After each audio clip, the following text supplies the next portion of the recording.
Tumangguni sa Department of Justice si dating Senior Superintendent Cesar Mancao. Kasunod yan ang pagbasura ng Court of Appeals sa kaso ni Senador Panfilo Lacson kaugnay ng Dacer Corbito double murder case. Nagain naman ang mosyong ng kampo ni Lacson para linawin ng korte kung dapat pa rin bang tugisin ang senador na katutok si Teresa Andrada.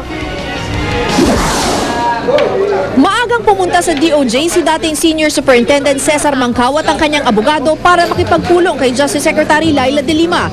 Gustong malaman ni Mancao ang mga susunod na hakbang ng DOJ tungkol sa Dacer Corbito double murder case. Dismayado raw si Mancao sa naging desisyon ng Court of Appeals na nagsabing hindi raw siya credible at kapani-paniwalang testigo dahil sa ilang beses niyang pagpalit ng affidavit. Iyan kasi ang ginamit na basihan ng Court of Appeals sa pagbabasura ng double murder case laban kay Senador Panfilo Lacson, pati na sa kanyang warrant of arrest. Giit ni Mancao, totoo ang mga sinabi niya. May alam daw si Lacson sa special operations para itumba ang PR man na si Bobby Dacer at driver na si Emmanuel Corbito. Yun lang nalaman ko kaya yun lang masasabi ko. Kaya I've sacrificed a lot. I sacrificed to be away with my family, 3 years na. Nawala nga ako sa serbisyo. Yung buhay ko, in danger pa. Inatasan na ni De Lima ang prosecution panel na agad makipagpulong sa Solicitor General at mga abogado ni Dacer at Mancao. I advise them to convene a joint conference para pag-usapan ng husto the merits or the demerits as the case may be ng resolution ng Court of Appeals and what should really be the next course of action. Giit ni De Lima, tuloy rin daw ang manhunt laban kay Lacson. An acquittal is immediately final and executory, but not this one. This is yet still the determination of the probable cause. Ang pamilya Lacson hindi raw maintindihan si De Lima. Kitang-kita mo na mali naman ang ginagawa. At kung iyan ay nagagawa sa isang senador, kaya talagang dapat labanan din iping Dahil pagka iyan pinabayaan natin, di pwedeng gawin niya sa ibang senador.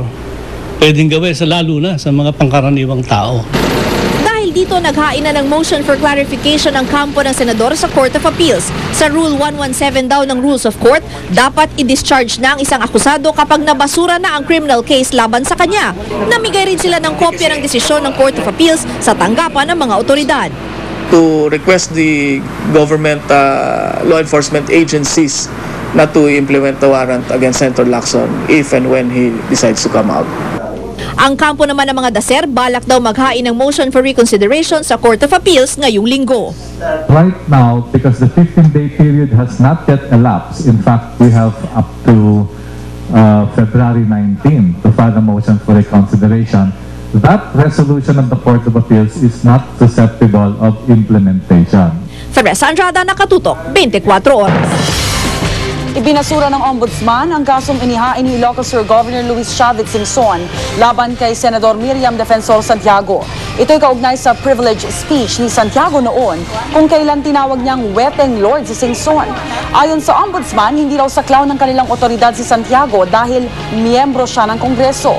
Ito na ang ikalawang pagkakataon na ibinasura ng Ombudsman ang reklamo laban kay Santiago na nag-uugat sa kanyang privilege speech. Ang unang reklamo ay bunsod ng talumpati niya tungkol sa umano'y katiwalian sa DILG as a road users tax.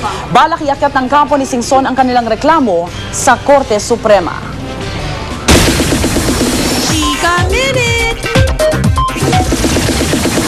Balik Pilipinas ang American singer na si Steven Bishop. Nandito siya para muling mag-concert ngayong Love Month. Ito na raw ang kanyang 6th time sa Pilipinas at lagi raw siyang nag-e-enjoy sa tuwing pumupunta rito. Isinama niya nga pa nga this time ang kanyang girlfriend. Isa sa classic love hits ni Bishop ang It Might Be You. At nagpasample pa nga siya.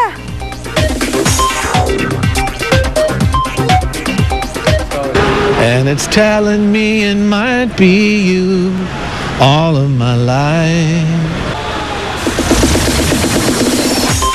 Up next tunghayan po sa kauna-unahang pagkakataon ang station ID ng GMA News TV. Mamaya na yan. Susunod, mga realista sa bansang Egypt, idinaan sa sayaw ang kanilang kilos protesta.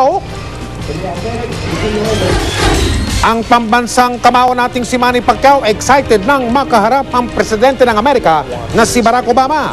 Walang patindabang tutok sa mga balita dito sa 24 Oras.